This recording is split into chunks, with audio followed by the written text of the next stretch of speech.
Voilà, bonsoir à tous et merci beaucoup d'être encore nombreux. Ce soir, c'est une séance de réponse aux questions que beaucoup de gens nous ont posées sur les deals entre les États-Unis et la RDC. La première question nous a été posée par rapport à la réaction des opposants. Alors, quelqu'un nous a dit, pasteur, est-ce que vous ne voyez pas que quelque part les opposants ont raison? Est-ce que le président Félix Tshisekedi n'est-il pas en train de brader les minerais de la RDC? Bon, je voulais vous poser cette question par une parabole, hein, et c'est vous qui allez me répondre. Il y a un papa qui avait 10 enfants et il s'était dit, bon, je vais acheter à chaque enfant 10 parcelles. À chaque enfant une parcelle. Il a acheté 10 parcelles à chaque enfant. Alors il s'est peu ces parcelles, il ne les avait pas encore données aux enfants, mais il leur avait dit que je souhaite que chaque enfant ait sa propre parcelle. Mais dire que cette parcelle appartient à tel ou à tel, non, papa n'avait rien dit. Il avait dit que je ferais tout avant de mourir d'acheter à chaque enfant une parcelle. Alors il est arrivé malheureusement que papa est tombé sérieusement malade. Et la maladie devrait demander une guérison qui devrait amener papa loin du pays. Alors papa devrait aller loin du pays. Et c'est ainsi que les enfants, quand ils se sont regardés entre eux, il n'y avait personne qui avait assez d'argent. Ça demandait près de 40 000 dollars pour l'amener en Suisse et le séjour de 6 mois avec quelques 2 ou 3 personnes qui devraient accompagner leur père, notamment leur maman et un garçon. Alors cet argent, les 40 000 dollars, papa était déjà en retraite, il ne pouvait pas avoir cet argent. Alors la solution qui s'était présentée, il fallait qu'on vende une parcelle et la parcelle avait la valeur de 80 000 dollars. Alors, comme ils ont mis en vente, la maladie de papa ne faisait qu'agrandir. Et papa s'est dit, bon, qu'est-ce qu'on va faire? Il y a un client qui s'est présenté. Il a amené 65 000 dollars au lieu de 80 000 dollars.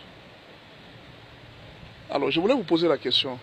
Si vous êtes enfant, la parcelle vaut 80 000 dollars. Et là, quand même, pour sauver les papas, il y a quelqu'un qui se présente avec 65 000 dollars. Les soins pour les papas, ça demande 40 000 dollars, tout y compris. Et les soins et les séjours de quelques 2 ou 3 personnes pendant 6 mois en Suisse. Maintenant, dites-moi, il y a eu une grande division parmi les enfants. Il y a un groupe d'enfants qui ont dit, le premier groupe a dit que non, on ne peut pas vendre une parcelle à moins cher, nous devons seulement attendre. Nous devons attendre pour trouver un bon client. Cette parcelle a plus de valeur, nous ne devons pas vendre cette parcelle à ce prix-là. Alors, un autre groupe d'enfants a dit non, mais après tout, ce qui compte pour nous, c'est la santé de notre papa. L'argent n'est rien, c'est lui qui a trouvé cet argent, nous pouvons vendre. Et la discussion s'est enflammée entre les enfants.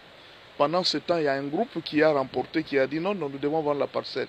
Ils ont pris 65 000 dollars, allez, ils ont amené leur père en Suisse pour les soins. Et les autres enfants sont restés sous la colère, mais disant toutes les mauvaises choses.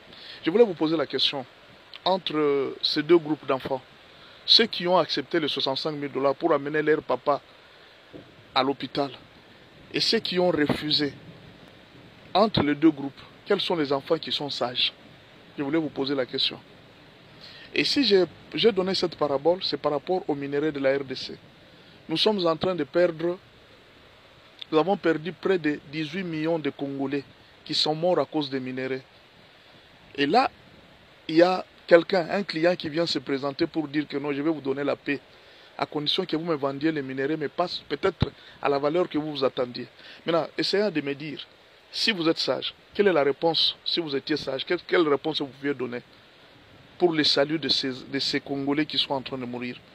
Que chacun essaye de réfléchir et vous allez trouver la réponse, si les minéraux sont bradés ou bien s'ils ne sont pas bradés. Je pense que j'ai répondu à quelqu'un. Si tu es sage, tu as compris ma réponse. Deuxième question. La question nous a été posée de savoir est-ce que les Américains ont déjà aidé un pays à réussir. On a remarqué que les Américains ne font rien pour les pays qui sont en alliance avec eux. Bon, la question est liée d'abord à l'ignorance de beaucoup de gens. Beaucoup de gens ne connaissent pas les pays qui sont en alliance avec les États-Unis. Nous allons commencer par les pays avec qui les États-Unis traitent directement. Et on a donné à ces pays les statuts d'un pays de l'OTAN. Ce pays s'appelle le Kenya. Pourquoi les Américains ont donné au Kenya les statuts d'un pays de l'OTAN?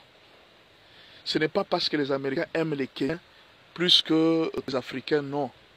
Il y a eu un problème. Ils ont remarqué la montée de la Chine et de la Russie. Et que la Chine pouvait entrer facilement en Afrique subsaharienne à travers le Kenya. Parce que le Kenya est le seul pays qui est proche de la Russie et de la Chine. C'est le seul pays en Afrique qui est proche de la Russie et de la Chine. Et c'est le seul pays où la Russie peut facilement atteindre l'Afrique, ou même la Chine peut atteindre l'Afrique. Alors la meilleure façon à faire, c'était quoi? Si un jour, la Chine ou la Russie attaquaient les intérêts américains, certainement le Kenya serait une très grande porte. Ainsi que l'OTAN a voulu renforcer avec les États-Unis une place de choix avec le Kenya. C'est ainsi que vous avez vu, on a amené Ruto dans la chambre ovale, on a accueilli avec pompe. Tout ça, c'était pour signifier au Kenya que les Américains avaient besoin de vous. En fait, c'est le seul pays qui a reçu le statut de pays de l'OTAN, le Kenya. Et vous avez compris maintenant pourquoi. Alors, il y a d'autres pays qui se sont développés à cause de l'aide des Américains. Je vous donne les pays qui sont en alliance avec les Américains. Premièrement, il y a l'Angola, notre voisin ici. Ils sont en alliance avec les Américains. Il y a l'Afrique du Sud. Il y a le Maroc. Il y a le Sénégal. Il y a l'Égypte. Il y a... quel autre pays encore? Il y a le royaume de Dahomey. Je crois qu'il y a encore... quel autre pays? En fait... Je voudrais quand même que vous puissiez me dire tous ces pays qui sont soutenus par les États-Unis en Afrique. Est-ce que vous pensez que ces pays ne sont pas stables? Prenez l'Égypte. Est-ce que l'Égypte n'est pas stable? Le Maroc, est-ce que le Maroc n'est pas stable? Sur le plan de développement, est-ce que le Maroc n'est pas stable? Le Sénégal, est-ce que le Sénégal ne s'en sort pas? L'Afrique du Sud, vous allez dire que l'Afrique du Sud ne se développe pas. L'Angola, est-ce que l'Angola ne se développe pas? Tous ces pays que je vous cite, ils sont en alliance avec les Américains. Le Kenya. Vous voyez? Il y a un peu de voir tous ces pays. Et c'est vous qui allez me dire que non, voilà, en tout cas, ces pays ne se développent pas parce que les Américains sont là. Nous allons en Europe. Est-ce que vous savez que presque tous les pays de l'Union européenne, tous les pays de l'OTAN, sont en alliance avec les Américains? Ce sont les Américains qui protègent tous ces pays-là. Donc si on veut attaquer ces pays-là, les Américains les protègent. Est-ce que vous connaissez que le Japon est en alliance avec les États-Unis? Est-ce que vous savez que Shanghai, le Taïwan est en alliance avec les États-Unis? Est-ce que vous voyez le Taïwan n'est pas se développer par rapport à la Chine? Donc, il ne faut pas dire que tous les pays qui sont en alliance avec les grands problèmes, et ça nous sommes en train de conseiller aux dirigeants du pays pour leur dire ceci. Ne croyez pas qu'un blanc viendra développer votre pays. Non. Les avantages seulement que les Américains vont vous donner là, profitez de ça pour construire votre pays. Regardez le Qatar. Le Qatar a profité de l'alliance avec les Américains pour se construire. Regardez tous les autres pays, le Maroc.